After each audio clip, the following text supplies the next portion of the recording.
Hi friends, Telangana రాష్ట్ర ప్రజలందరికీ అదృప శుభవార్త. ఆసరా చేత పెన్షన్లు పెంచారండి. మరి పెంచిన డబ్బులు ఎప్పుడు ఇస్తారనేసి ప్రజలైతే ఎదురు చూస్తూ ఉన్నారు. ప్రతి ఒక్కరికి కూడా ఇన్ఫర్మేషన్ క్లారిటీగా అర్థం కావాలంటే స్కిప్ చేయకుండా అయితే వీడియో అయితే చూస్తేనే మీకు అయితే అర్థమవుతుంది. ఇక లేట్ చేయకుండా అయితే వీడియోలోకి వెళ్ళే ముందు పక్కనున్న bell icon all symbol button గంట సింబల్ వస్తే నేను వేసే లేటెస్ట్ అప్డేట్స్ వీడియోస్ మేము ముందుకైతే వస్తా. లేట్ చేయకుండా అయితే వీడియోలోకి అయితే వెళ్ళే ముందు ఒక లైక్ అయితే చేయండి. వేరే వాళ్ళకి కూడా ఇన్ఫర్మేషన్ తెలుస్తుంది. పాత వారికి, వృద్ధులకి, వితంతులకి, ఒంటరి మహిళ 4,000, వికలాంగులకి 6,000 రూపాయలు అయితే రావడం జరుగుతుంది. ఎంపీ లింక్ చేసుకున్న వారు కూడా ఎంపీ లింక్ అయితే చేసుకోండి. Phone number, Aadhaar card link చేసుకోవడం ఎంపీ లింక్. ఈ ఆగస్టు 30 లోపు అయితే ప్రతి ఒక్కరికైతే రావడం జరుగుతుంది.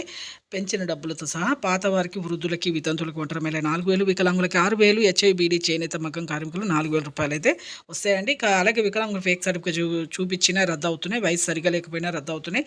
అలాగే ప్రభుత్వ ఉద్యోగం చేసే పిల్లల తల్లిదండ్రులు కూడా రద్దు అవుతున్నాయి. 3 ఎకరాల పంట పొలం ఉన్న రద్దు అవుతుంది. కొత్త వారికి కూడా వృద్ధులకి, వితంతులు, ఒంటరి మహిళ 4,000, హెచ్ఐబిడి చేనేత మగ్గం కార్మికులకు 4,000, బీడీ కార్మికులకు 2 years అయితే అనుభవం అయితే ఉండాలి. లైక్ చేయండి. Thanks for watching.